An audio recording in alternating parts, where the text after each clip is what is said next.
Hello అండి అందరికీ.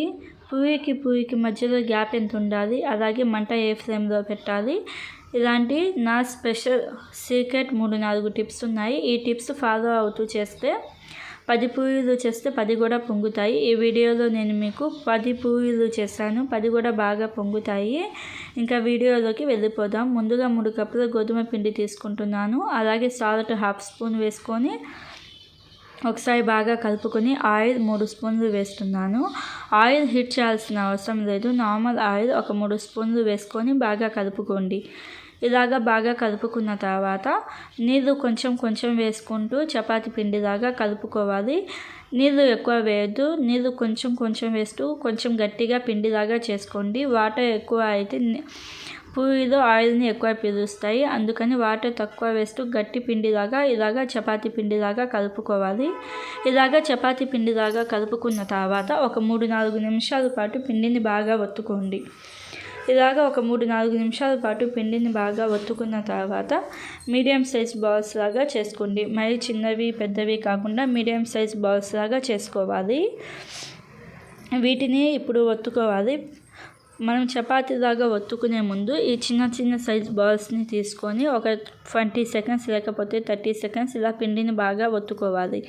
ఇలాగ పిండిని బాగా ఒత్తుకున్న తర్వాత కొంచెం గోధుమ పిండి చల్లుకుంటూ ఇలాగ రౌండ్ షేప్ రావాలి. మీకు ప్రాపర్ రౌండ్ షేప్ రావాలి అంటే మనకి ఎక్కడ రౌండ్గా లేదు అనిపిస్తుందో అక్కడ కొంచెం లైట్గా ప్రెషర్ అప్లై చేస్తూ ఇలాగా రోల్ చేసుకోవాలి. అలా అయితే మనకి కరెక్ట్ రౌండ్ షేప్ అనేది వస్తుంది. ఇంత థిక్నెస్తో ఉంటే సరిపోతుంది. మరీ పలచగా కాకుండా ఇంత మీడియం థిక్నెస్తో మనం పూరీలు చేసుకోవాలి. సేమ్ ప్రాసెస్ అంటే అన్నిటికీ ఇంకా చిన్న సైజ్ బాల్స్ని తీసుకొని ఒక 20 సెకండ్స్ పాటు పిండిని ఒత్తుకొని కొంచెం గోధుమ పిండి చల్లుకుంటూ ఇలాగా ఒత్తుకోవాలి. మీకు ఎక్కడ అయితే రౌండ్గా లేదు అనిపిస్తుందో అక్కడ లైట్గా ప్రెషర్ అప్లై చేస్తే మీకు రౌండ్ షేప్ అనేది వస్తుంది. ఇప్పుడు వీటిని ఫ్రై చేసుకోవాలి. ఆయిల్ అయితే బాగా హీట్ అవ్వాలి. హై ఫ్లేమ్లోనే ఉండాలి. ఇలాగ పూరీలని ఈవెన్గా వేసుకోవాలి. వేసిన వెంటనే ఇలాగ ఒక గరిటె తీసుకొని మధ్యలో ఇలాగ ఒత్తండి. ఇలాగ మధ్యలో ఒత్తితే మనకి పూరీలు బాగా పొంగుతాయి. ఇలాగ పొంగిన వెంటనే మనం దోశలు వేసే గరిటె ఉంటుంది కదా, ఈ గరిటెతో ఆయిల్ పైన ఇలాగ వేస్తూ ఉండండి.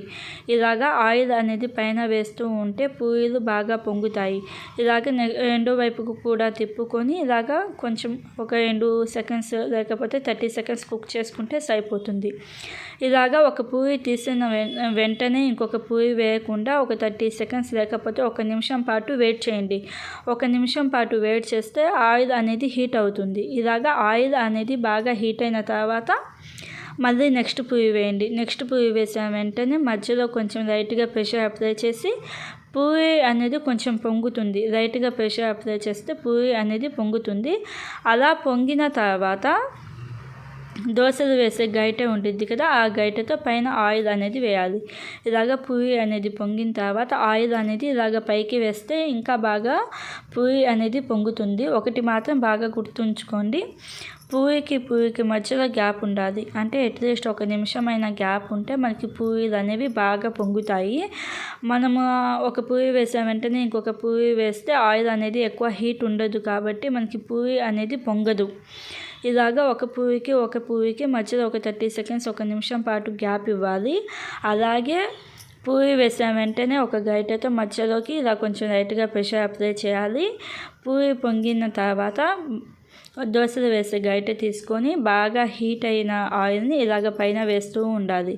ఇలాగ ఒక 3-4 నిమిషాలు 3-4 సార్లు ఇలాగా బాగా హీట్ అయిన ఆయిల్ని ఇలాగ వేస్తూ ఉండాలి. చూసారు కదా, నేను మీకు వీడియోలో ఆల్మోస్ట్ ఒక 7 పూరీస్ 8 పూరీస్ అయితే చూపించాను. అన్నీ పొంగుతాయి. మీరు ఒక 10 చేసినా ఎవరు చేసినా ఎన్ని పూరీలు చేస్తే అన్ని పూరీలు కూడా పొంగుతాయి. ఈ వీడియోలో చూపించిన చిన్న టిప్స్తో చేయండి. పూరీలు కూడా చాలా సాఫ్ట్గా ఉంటాయి. చాలా టేస్టీగా ఉంటాయి. ఆయిల్ కూడా పట్టదు. ఎందుకంటే మనం పిండి గట్టిగా కలుపుకున్నాం కాబట్టి ఆయిల్ కూడా పీల్చదు. చాలా టేస్టీగా ఉంటాయి. ఈ చిన్న టిప్స్తో ఒకసారి ట్రై చేసి ఎలా అనిపించిందో కామెంట్ చేయండి. ఈ వీడియోని మీ ఫ్రెండ్స్తో ఫ్యామిలీ మెంబర్స్తో షేర్ చేసుకోండి. Thank you for watching.